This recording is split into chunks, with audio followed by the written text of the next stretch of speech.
Baik, pada kesempatan kali ini saya akan mencoba menjelaskan tentang struktur kontrol atau pemilihan. Jadi sebelum kita membahas lebih lanjut, saya di sini akan mengilustrasikan tentang perumpamaan dari materi ini. Nah, di sini ada contoh, jika hari mendung, maka bawa payung. Nah, jadi di sini menunjukkan tentang kondisi dan akibat. Ya, berarti kalau ada kata jika, maka itu menunjukkan suatu kondisi, ya, kondisi itu. Nah, jadi kondisinya apa di sini? Kondisinya di sini mendung, ya. Berarti maka itu berarti akibat, ya. Akibatnya apa? Akibatnya kalau bawa payung, ya pasti tidak kehujanan, ya. Nah, kalau seandainya tidak bawa payung, maka akibatnya akan kehujanan. Nah, begitu juga pada contoh yang kedua. Jika berbuat baik, maka mendapat pahala. Jika berbuat jahat, maka mendapat dosa. Ini juga sama. Sebenarnya dari tiga contoh ini menunjukkan contoh yang sama, ya, kondisi dan akibat gitu. Nah, ini yang terakhir nih, yang paling penting, ya. Jika kamu ingin pintar, kamu harus rajin belajar. Nah, jadi beda, ya. Jika kamu ingin mendapatkan nilai bagus, maka kamu harus rajin belajar. Enggak, karena pintar itu tidak harus ditunjukkan dengan nilai bagus, ya. Karena pintar itu menunjukkan tentang proses, ya. Maka akibatnya apa? Prosesnya itu belajar, maka akibatnya akan menjadi pintar, gitu, ya. Nah, selanjutnya kalau didefinisikan gini, kondisi atau pemilihan itu merupakan sebuah cara pengambilan keputusan berdasarkan suatu kondisi, ya. Jadi if itu merupakan sebuah cara pengambilan keputusan berdasarkan suatu kondisi. Nah, jadi keyword if atau kata kunci if ini menunjukkan suatu kondisi untuk mengambil keputusan, ya. Nah, keputusannya untuk apa? Keputusannya itu tadi seperti contoh sebelumnya, maka itu adalah suatu bentuk keputusan, benar nggak? Jadi jika hujan, nah itu kan kondisi, ya. Keputusannya apa? Bawa payung atau tidak bawa payung. Nah, dua-duanya juga suatu keputusan, cuman keputusan mana yang tepat? Apakah bawa payung? Apakah tidak bawa payung? Nah, lanjut, di mana aksi akan dijalankan apabila kondisi terpenuhi. Jika tidak terpenuhi, maka aksi tidak akan dijalankan. Contoh tadi, ya. Jika mendung, maka bawa payung. Nah, berarti dia akan tetap berjalan. Contoh, jika kita ingin melakukan suatu perjalanan, ternyata tiba-tiba mendung, ya kan? Nah, kalau kita tidak punya payung, otomatis perjalanan tidak akan diteruskan, ya. Tapi kalau seandainya kita bawa payung, maka perjalanan akan diteruskan. Kenapa? Karena jika terjadi hujan, kita sudah ada persediaan payung, seperti itu. Maka kondisi untuk melakukan perjalanan sudah terpenuhi. Kenapa? Karena sudah membawa payung, seperti itu. Nah, terus kondisi juga ada yang bernilai benar dan bernilai salah, ya. Jadi seperti aljabar boolean, ya, ada true dan false. Nah, terus di sana juga nanti ada suatu operator relasi, ya, atau operator logika. Nah, ini adalah contoh operator relasi. Nah, di sini ada sama dengan. Nah, kalau dalam bahasa algoritma atau bahasa pseudocode itu dikasih tanda atau simbol sama dengan, ya. Algoritma Pascal pun sama, tapi kalau dalam bahasa C++ itu harus sama dengan 2 atau sama dengannya, ya. Jadi kalau satu itu bukan sama dengan, tapi suatu bentuk penugasan. Nah, terus yang kedua ada tidak sama dengan. Nah, tidak sama dengan itu berarti simbolnya lebih kecil dan lebih besar. Sama, algoritma dan Pascal itu sebenarnya hampir mirip, ya. Tapi kalau dalam C++ itu tanda seru baru sama dengan, seperti itu, ya. Maaf, ya, berisik. Kemudian ada logika kecil, ya, lebih kecil. Di sini A lebih kecil pada B. Ini mah umum ya, dalam notasi matematika pun seperti itu, lebih kecil, lebih besar. Nah, terus kemudian kalau lebih kecil sama dengan atau lebih besar sama dengan, ini agak beda ya. Kalau di bahasa sehari-hari atau bahasa matematika itu sama seperti bahasa algoritma, tapi kalau dalam Pascal atau C++ itu berbeda. Contohnya itu, lebih kecil dulu baru sama dengan, jangan terbalik ya, jangan sama dengan dulu baru lebih kecil, itu salah, nanti akan terjadi error dalam program gitu. Nah, ini operator logika. Di sini ada 3, ada konjungsi atau and, atau kalau diterjemahkan ke bahasa Indonesia itu dan ya, dan contohnya bahasa algoritmanya seperti ini ya, A lebih besar dibanding B dan A tidak sama dengan 5. Nah, berarti gimana? Kalau N itu atau dan itu dua kondisi harus terpenuhi, maka hasilnya akan benar. Tapi jika salah satunya ada yang salah, maka akan salah. Seperti itu. Apalagi dua-duanya salah, pasti bakal salah. Seperti itu. Tapi kalau disjungsi atau or atau ya.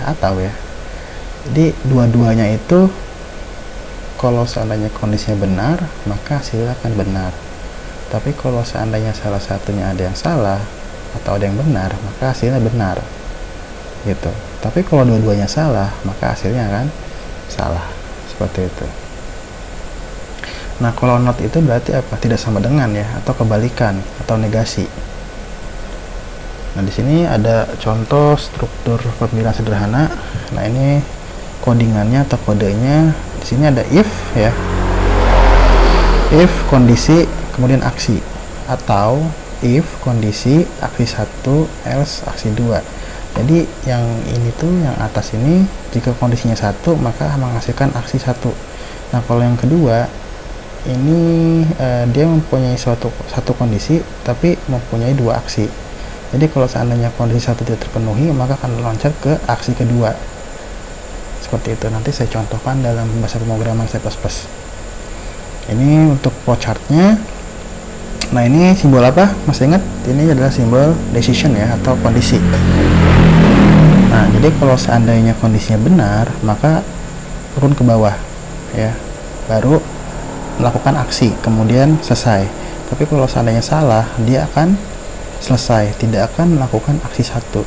Nah, begitupun untuk flowchart yang kedua ini ya, jika kondisi benar, maka melakukan aksi 1 kemudian selesai. Nah, kalau kondisi salah, maka tidak akan melakukan aksi 1 tapi melakukan aksi 2 ya, langsung selesai. Seperti itu. Nah, terus di sini ada contoh masalah nih ya, contoh masalah. Nah, ini pernah dibahas ya sebelumnya pada pertemuan pertama. Nah, bagaimana menentukan seorang boleh menonton atau tidak berdasarkan usianya. Jadi, jika usianya di atas 17 tahun, maka boleh. Jika tidak, maka tidak boleh menonton. Nah, ini sudah dibahas sebenarnya. Ini lebih gampang ya. Nah, ini untuk pseudocode ya, atau kode semu. Di sini ada variabel namanya usia, tipe datanya integer. Kemudian inputnya usia, berarti inputnya itu adalah variabel usia. Nah, di sini ada kondisi nih, jika usia lebih besar daripada 17, maka output pertama boleh menonton. Nah, else jika tidak, outputnya tidak boleh menonton. Nah, jadi gimana? Tergantung si usianya ya. Misalnya ini saya input nih, usianya berapa ya? 17 deh ya, 17. Jika usia 17 lebih besar dibanding 17, outputnya boleh menonton, atau outputnya tidak boleh menonton. Jadi yang benar yang mana? Boleh menonton atau tidak boleh menonton? Nah, jawabannya adalah tidak boleh menonton. Ya. Kenapa tidak boleh menonton? Karena usia 17 itu sama ya dengan 17. Artinya apa? Artinya tidak melebihi angka 17. Kecuali di sini pakai operator sama dengan. Berarti jika usia lebih besar 17, maka boleh menonton, atau di sini usianya 17 ya. 17 lebih besar sama dengan 17, maka outputnya boleh menonton. Nah, kalau itu benar. Kenapa? Karena kan sama, ya kan? Memang tidak sama, memang tidak besar, tapi sama dengan 17, maka boleh menonton. Tapi kalau seandainya cuma lebih besar aja, maka outputnya tidak boleh menonton. Jika usia tersebut, jika usia variabel ini diinputkan atau diisi dengan nilai 17. Tapi kalau seandainya 18 dan seterusnya, ya pasti boleh menonton. Tapi di bawah 17 atau 17 itu hasilnya tidak boleh menonton. Ya, mudah-mudahan bisa dipahami ya ilustrasi pembahasan saya. Nah, ini flowchartnya ya, ini flowchartnya. Nah, ini jika kondisinya 1 ya, misalnya di sini usianya saya ganti deh, nggak 17 tapi 15 lebih besar daripada 17, maka hasilnya adalah salah, maka langsung selesai ya. Jadi tidak akan tercetak apa-apa di layar. Tapi kalau seandainya usianya 18, maka langsung mencetak boleh menonton baru selesai. Nah, begitupun yang kedua ya, flowchart kedua. Flowchart kedua ini juga sama sebenarnya dengan flowchart pertama, cuman bedanya dia bisa mencetak dua kondisi ya. Jadi kalau kondisi flowchart pertama ini kalau seandainya salah, ini tidak akan menampilkan apa-apa, artinya layarnya blank, kosong. Tapi kalau flowchart kedua itu akan menampilkan tidak boleh menonton walaupun kondisinya salah gitu. Jadi kalau flowchart kedua ini ada pemberitahuan ya, pemberitahuan dalam artian oh iya nih usianya salah nih, atau tidak memenuhi dengan standarnya berapa, standar 17, maka tidak boleh menonton seperti itu. Nah, ini yang seru ya, ini kondisinya lebih dari satu kondisi. Nah, jadi gimana nih cara bacanya? Sebenarnya cara bacanya itu sama ya seperti rumus Excel. Pasti kalian juga pernah kan waktu SMP belajar tentang Excel, pasti ada rumus if-nya tuh. I sama dengan if, kondisi, kemudian titik koma atau koma, baru apa statementnya atau aksinya gitu ya. Nah, di sini juga sama cara membacanya gitu ya. Nah, cara bacanya gini, jika kondisi pertama itu memenuhi, maka akan menghasilkan atau dieksekusinya aksi 1. Lalu gimana yang bawah ini, yang else if, yang kondisi 2, kondisi 3 sampai kondisi M tidak akan dieksekusi. Kenapa? Karena jika kondisi 1 sudah memenuhi, maka akan dieksekusi aksi 1 akan selesai langsung. Nah, tapi gini, kalau seandainya kondisi 1 tidak memenuhi, maka dia akan loncat ke else if kondisi kedua. Nah, terus gimana kalau kondisi 2 memenuhi? Maka langsung melakukan aksi kedua. Berarti if yang pertama, else if kondisi 3, else if kondisi M sampai N itu tidak akan dieksekusi atau tidak akan dijalankan. Yang dijalankan hanya else if dengan kondisi kedua. Nah, terus gimana kalau seandainya kondisi 1 tidak memenuhi, kondisi 2 tidak memenuhi? Nah, terus memenuhinya itu kondisi 3, maka yang pertama dan yang kedua tidak akan dieksekusi. Maka yang dieksekusi adalah kondisi ketiga. Begitu juga kondisi M tidak akan dieksekusi. Kenapa? Karena ketika sudah melakukan eksekusi aksi 3, maka akan selesai gitu. Terus gimana kalau seandainya kondisi 1 tidak memenuhi, kondisi 2 tidak memenuhi, kondisi 3 tidak memenuhi, dan kondisi M baru memenuhi? Maka 1, 2, 3 tidak akan dieksekusi. Yang dieksekusi adalah kondisi M ya, seperti itu. Dan else pun tidak akan dieksekusi. Nah, tapi gimana kalau semuanya tidak dieksekusi? Maka yang terakhir adalah yang else.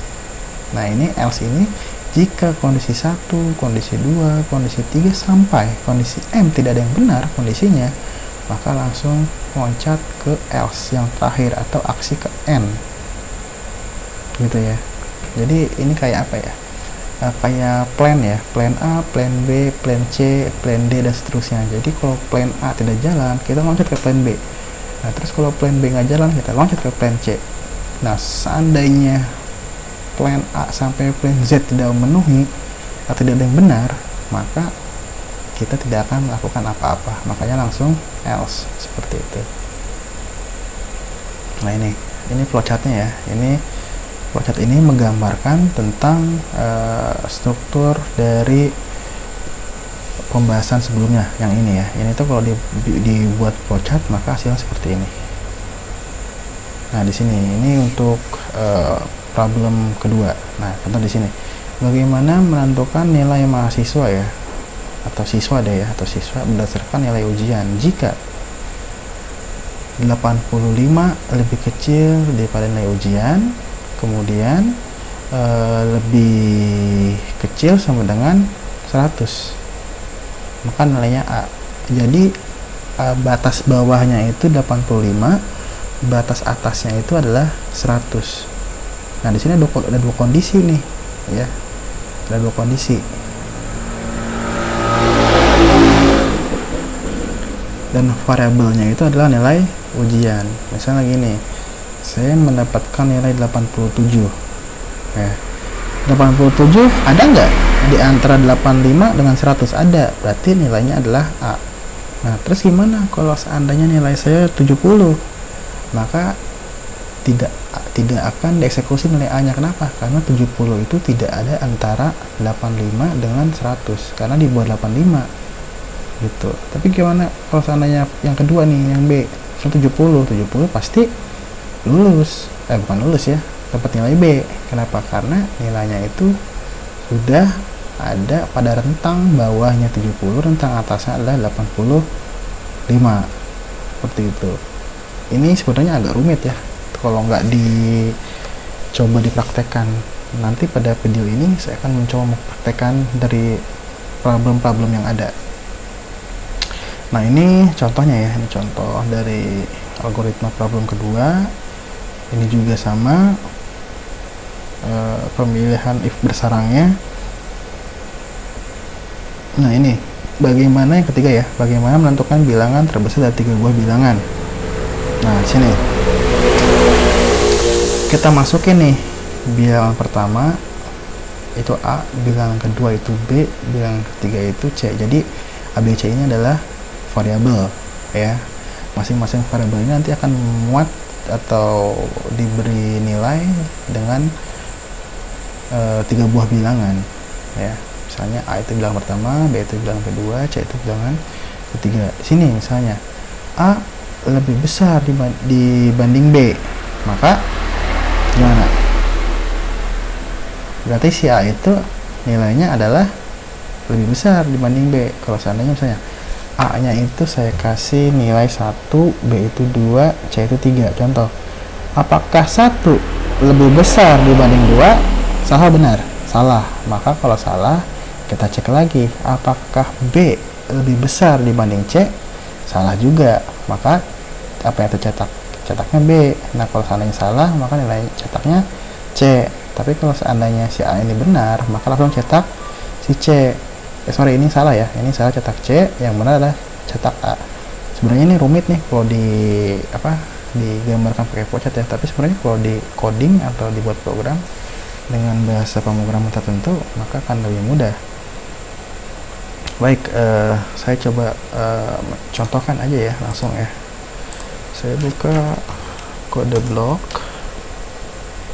kita buat project baru. Sebenarnya kenapa sih saya harus pakai kode blok? Sebenarnya bebas aja sih kalian mau pakai yang mana ya, tapi kode blok ini menurut saya lebih simple, jadi bisa dipakai dalam bahasa pemrograman apapun ya, baik itu Windows. Kalau saya kan pakai Linux nih ya, bisa juga pakai Mac kalau yang benar pakai Apple ya. Tapi kalau pakai apa ya selain kode blok, mungkin dev C++ ya. Dev C++ itu nggak jalan kalau di Linux, jalan cuma di Windows aja. Makanya saya menggunakan kode blok. Nah, di sini kita kasih nama seleksi aja. Oke, finish. Sebelumnya saya cek dulu bakal jalan. Oke, jalan. Ini kita hapus ya. Kita coba lihat slide itu, contoh yang pertama nih. Mana contoh yang pertama? Problem 1. Nah, ini ya, untuk mengecek apakah dia boleh menonton atau tidak boleh menonton. Nah, misalnya di sini kita buat kasih komentar seperti biasa. inisialisasi variabel. Nah, jadi judulnya inisialisasi ya, jadi pemberian nilai. Contoh integer usia ya, kasih 17 misalnya. If jika usia lebih besar daripada 17, nah, kurawal baru di sini Seot boleh menonton, jangan lupa titik koma, baru kita eksekusi. Nah, hasilnya kosong. Kenapa kosong? Karena di sini usianya 17 lebih besar daripada 17, kan salah. Nah, berhubung di sini tidak ada aksi kedua, maka kosong.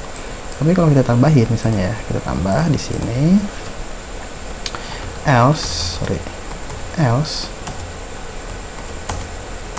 ya, Seot tidak boleh menonton. Ini kelihatan nggak ya? Nah, saya gedein deh. Nah, hasilnya tidak boleh menonton ya. Kenapa?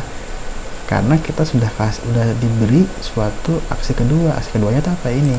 Nah, jadi ini saya kasih komentar ya, ini aksi 1. Nah, yang ini aksi 2 gitu. Jadi kalau aksi 1 tidak memenuhi kondisinya, maka akan loncat ke aksi kedua seperti itu. Gampang bukan? Gampang lah ya.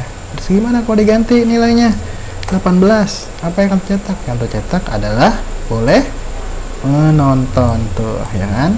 Boleh menonton. Kenapa? Karena 18 lebih besar dibanding 17. Seperti itu. Oke ya, ini contoh pertama. Mudah-mudahan clear ya, tidak ada masalah. Dan nanti kalau seandainya masih bingung, boleh komentar di channel YouTube saya, atau boleh juga japri saya ya via WhatsApp ya. Tapi kalau untuk pengiriman tugas tidak boleh melalui WhatsApp atau email ya, harus di situs e-learning kalian masing-masing. Oke, ini kita kasih komentar, edit, komen ya. Jadi jangan dihapus sebagai dokumentasi. Oke, yang kedua apa? Yang kedua itu problem kedua. Mana problem kedua? Nah, ini bagaimana menentukan nilai mahasiswa. Nah, ini kedua, nilai mahasiswa. Berarti kita kasih tipe data lagi. Jangan lupa kasih komentar inisialisasi variabel. Nah, di sini ada integer nilai ya. Nilainya kan nanti saya coba deh nilainya jangan statis ya, dinamis. Nah, ini kasih nilai misalnya berapa ya, 63 ya, 63. If nilai lebih besar daripada 85 ya kan, kemudian apalagi dan kita pakai kondisi ya, dan nilai lebih besar ya, lebih kecil sama dengan 100, maka Seot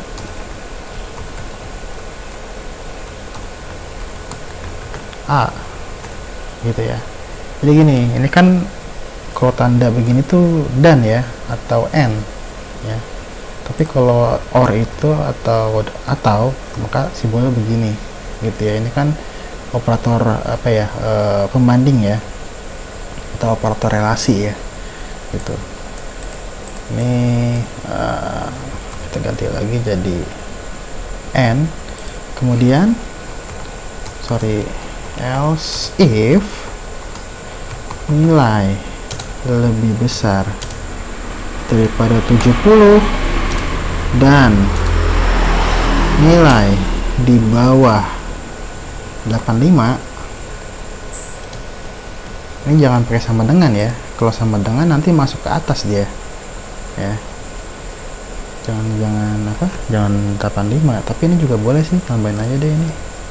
Jadi kalau 85 itu masuknya ke A, tapi kalau 85 ke bawah itu masuknya ke B nanti. Nah di sini kita tambahin lagi seot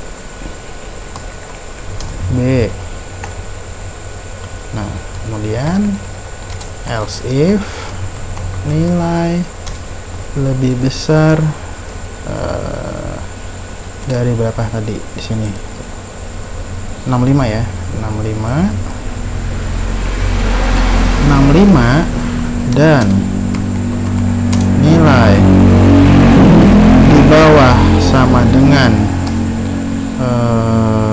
yang sama dengan 70, maka seot maka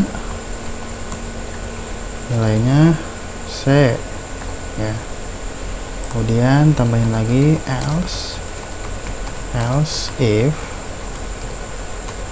nilai lebih besar dari berapa, 40 ya, 40 dan nilai lebih kecil daripada berapa, 65 ya, 65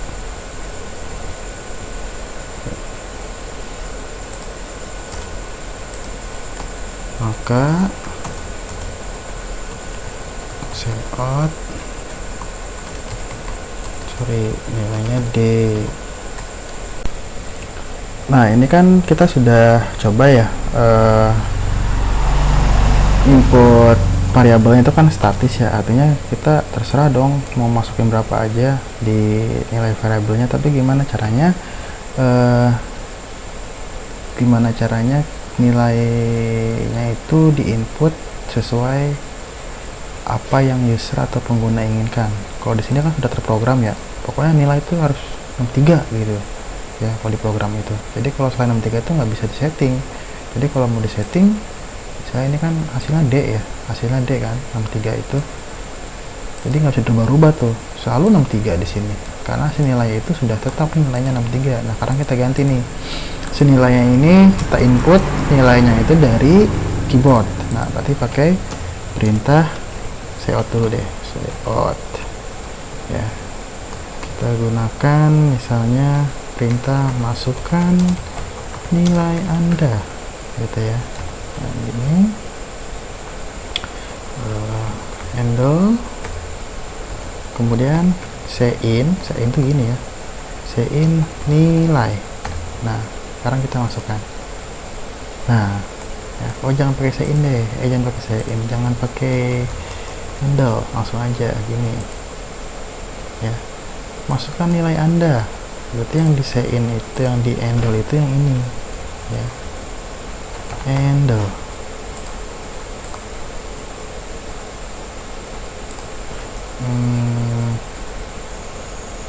Salah nih, bukan gini caranya ya, dia nggak mau.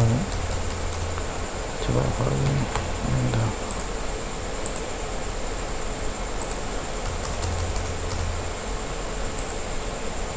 handle, masukkan nilai Anda, misalnya 70, tetap B ya. Jadi terserah kita mau masukin angka berapapun dalam program ini karena ada perintah sein atau sein atau inputan dari bahasa C ya. Kalau seot itu kan output dari bahasa C ya, atau C++ gitu. Jadi kita bisa dirubah gitu ya, mau berapapun nilainya. Begitu juga yang di atas nih mau diganti misalnya. Oke, kita kasih komentar dulu, komentar.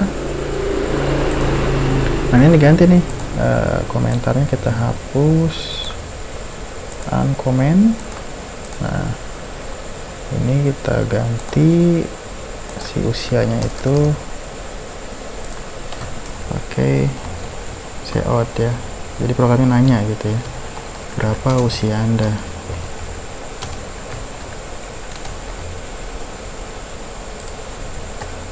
Sein usia. Oh, ini belum dikomentarin. Oke, berapa usia Anda? Jadi program nanya gitu ya. Misalnya 0, tidak boleh menonton. Kita ganti lagi. Berapa usia Anda? 100 tahun. Boleh menonton. Gitu ya. Jadi kita pakai say ini supaya nilainya itu tidak statis ya. Jadi dinamis tergantung si user inputnya. Oke, cukup sekian penjelasan kali ini. Nanti saya akan kasih tugas dan minggu depan akan saya review atau saya ulas soal yang saya berikan kepada kalian. Terima kasih.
Saya review atau saya ulas soal yang saya berikan kepada kalian. Terima kasih.